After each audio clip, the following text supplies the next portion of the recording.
Alright guys, we're back with another episode of UFC Main Event Challenge. This time we have UFC Fight Night Paris with Nassourdine Imavov taking on Caio Borralho.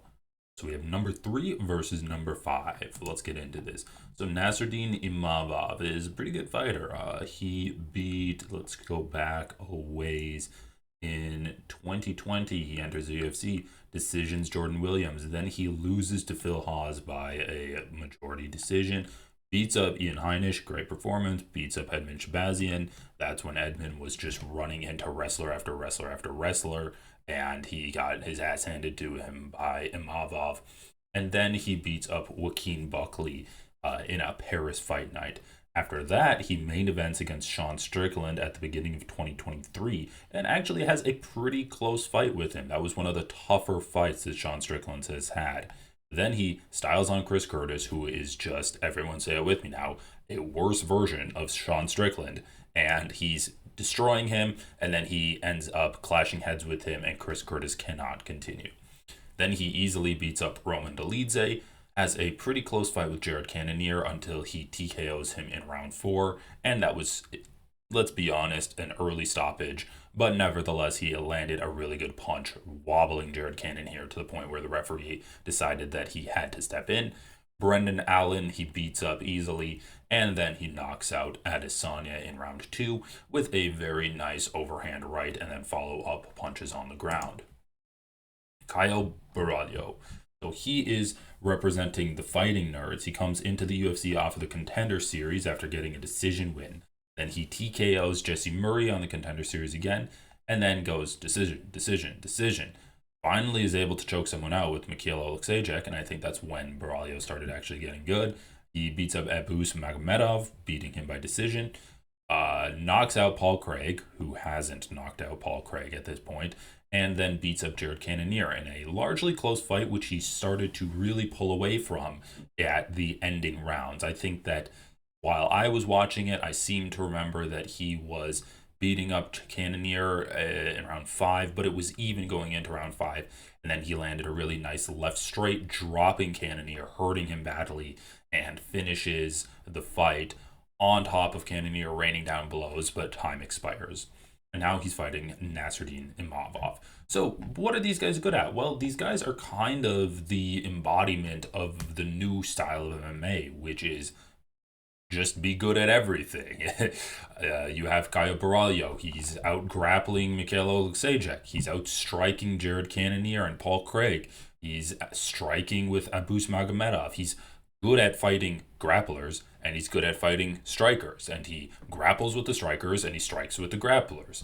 Caio Borralho, very well-rounded, and he has pretty good game plans too. He's able to size up his opponents and then work off of their weaknesses.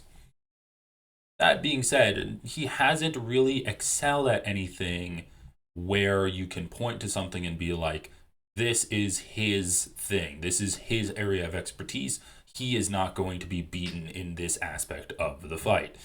He's a dog. He's able to push forward, but a 41-year-old Jared Cannonier was able to put a pace on him, and the fight was even going into the 5th round of their fight.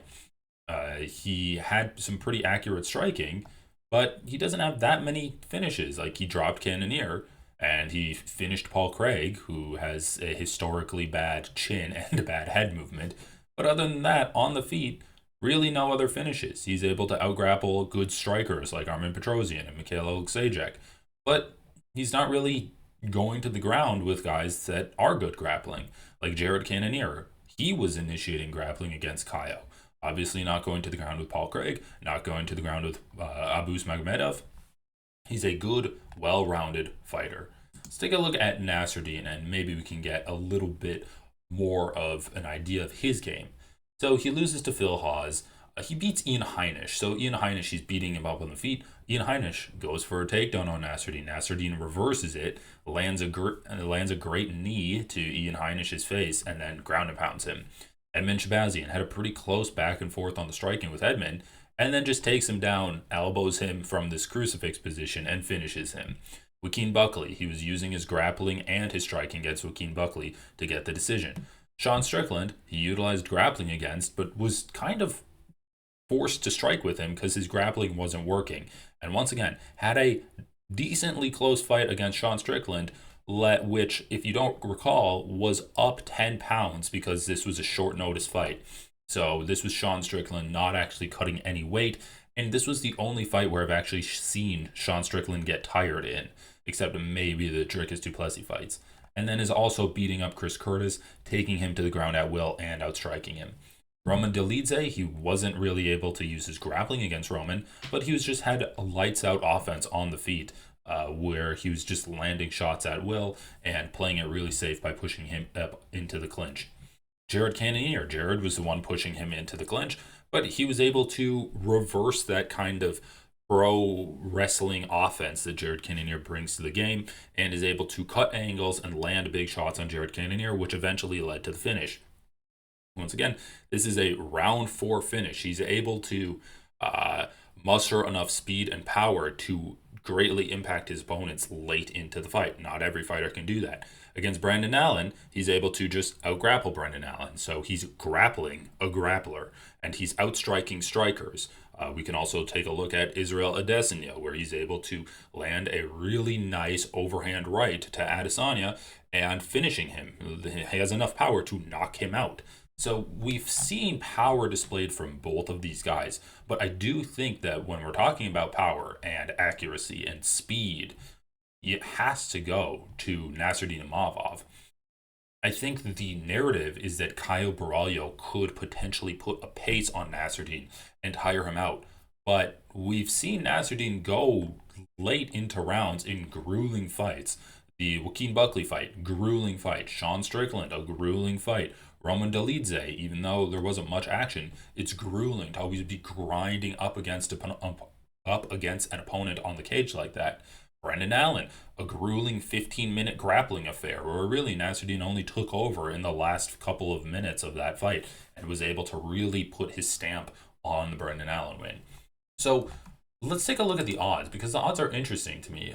Usually I don't look at the odds, but Nassourdine Imavov is an underdog and Caio Borralho is a favorite. And that's confusing to me, because I think if you look at the quality of wins, Nassourdine Imavov has beaten Brendan Allen. He's beaten Adesanya. He went toe-to-toe with Sean Strickland. He beat up Roman Dolidze. He beat up Jared Cannonier. He actually finished Cannonier. Caio Borralho didn't finish Cannonier. And then what's his best win after Cannonier? Paul Craig?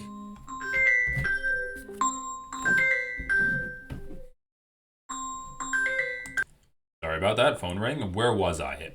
I don't understand why Caio Borralho is the favorite. He hasn't had better performances against shared opponents. He hasn't fought as good of opponents as Nassourdine Imavov has fought. And I don't think he's shown the same level of technical and athletic skills that Nassourdine Imavov has. So I'm going to go with Nassourdine Imavov. I think he can get a knockout probably later on in the fight or win by a decision.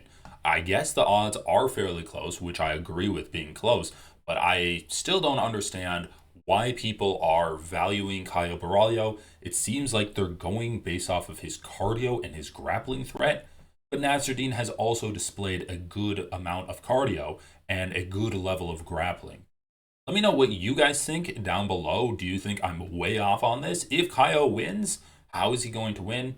By tiring Imavov out? But I don't see that being the more likely outcome of this fight. So if I'm wrong on this and Nassourdine just gets boxed up and he gets out-grappled and he also becomes exhausted and I'm just wrong on he gets beaten on every level of the fight, I'm going to have to seriously rethink my analysis and how I look at these fights, because people are seeing something in Caio that I'm not seeing. So let me know what you guys think down below and enjoy the fights, everyone. Actually a pretty decent fight card.